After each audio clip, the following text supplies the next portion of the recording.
Guys, welcome back. Today we have a interesting piece of tech history. This is a Polaroid one-step land camera. Now this is a point and shoot camera, and why this is unique to tech history, this was one of the first cameras that you had that had these film cartridges, which I'll show you in a minute, fit in here, and it could take a picture and instantly develop it and spit the image out.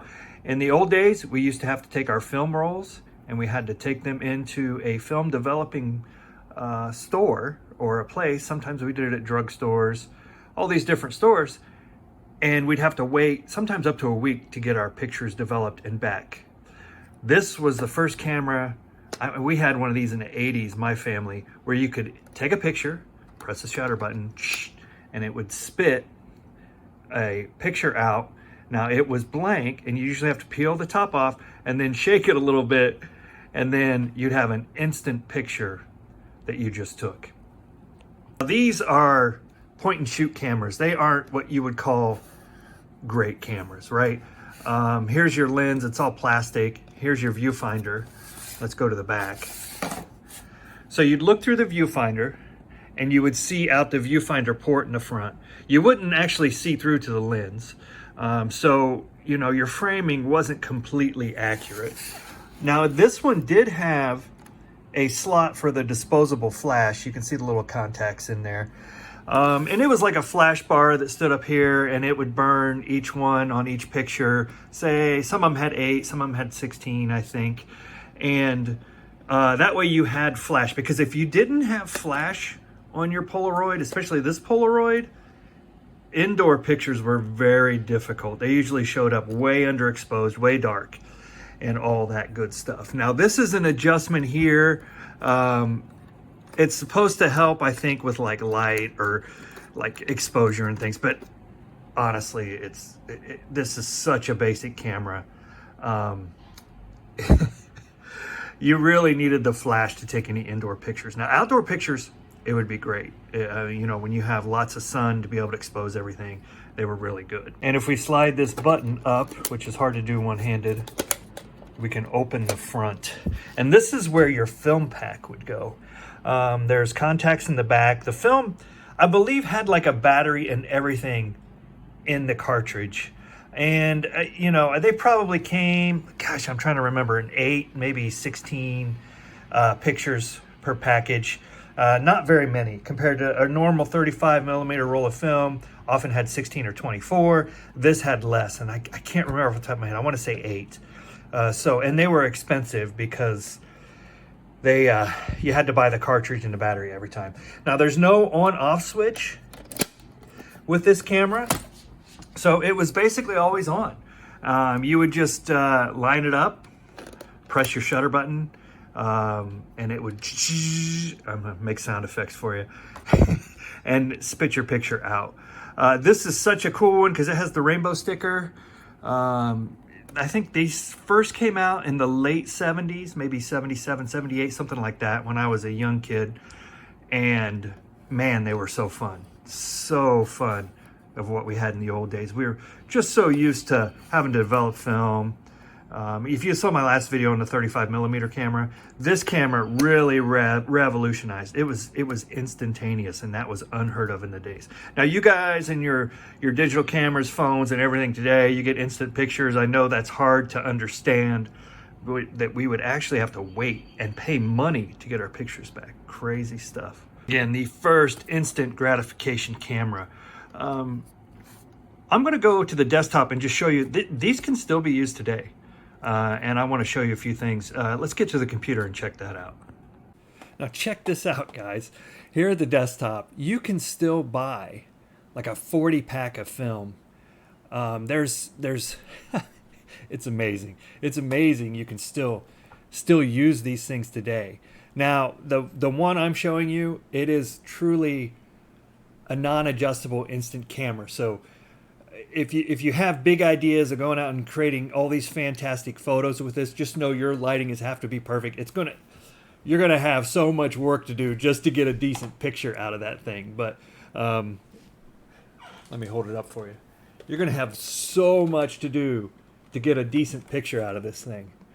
But, you know, it's kind of cool, and it's probably worth it. So we could go to Polaroid.com right here, and you can actually buy film for this camera. This is a color I-type film. It's about $17 a pack. Let's just get some information on pop-ups. Let's get some information on what we have here. How much is in a pack? So this is well, first, this is your original format. Like, this is how the pictures would turn out. For those of you that's never seen what a Polaroid photograph looks like, I mean, like it says, it takes about 15 minutes. Oh, these come with a rechargeable battery, which is interesting. So you're not throwing batteries away. But look at the reviews. This is one thing I want to highlight, and this is what I'm talking about. Unpredictable quality. Has defects. My Instastack or Instax, whatever that thing's called, never gives me this. Like I say, it's so hard to get a picture with one of these cameras compared to what people are probably used to today. So let's just get in here and see if they have details about this film. It's eight photos per pack. So, you know, you're paying over $2 a photo for this. So you're going to have to really want this when it comes to modern age. But it is a fun little project, right? They really are so cool. And there are different types of film. Like, here's some of the instant cameras that you can buy today. But let's just look at the film. Let's just go with all film.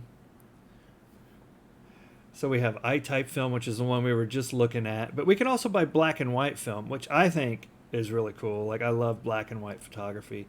Now, one thing you're going to want to know if you are actually going to try this is the speed of the film. It's called like 600 film. It means it's more.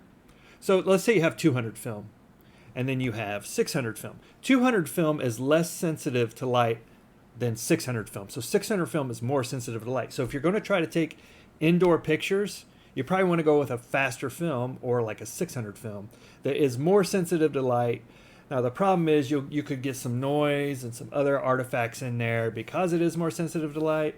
But that's a whole nother video. But just want to show you there are still options for keeping these things running. Now, I'm not going to do that with mine. I have a friend that is so into these iconic old Polaroids. I'm just going to send it to him because I prefer my 35 millimeter photography. I do a lot of black and white. I used to do a lot of black and white 35 millimeter photography. I don't do it as much anymore, but maybe we'll get into that on the video, on a video one of these days on this channel. We'll see, but not now. But yeah, all these different Go films, expensive, but very unique in your photograph. And if you're really serious about trying to get a perfect image with a Polaroid, if you look at these images right here, you know, it may be worth it to you. Anyway, just want to let you know, this was instant gratification back in the day. What do you guys think about Polaroids? Are you wanting to experiment with them? I think I have a few of these even down in the basement. I'll have to dig some more out. You want to see more videos on this? This is part of my tech history. Like, this is something that really, I think, changed photographic history. Now, maybe it was just a flash in the pan, as they say, but it was so cool when we had this as a family when I was a kid. So let me know what you think, guys. That's all we're going to have on this one, and we may do a part 2 on this someday if people want to see more of it. But that's where we're at right now. Thanks for watching, guys, and we will see you next time.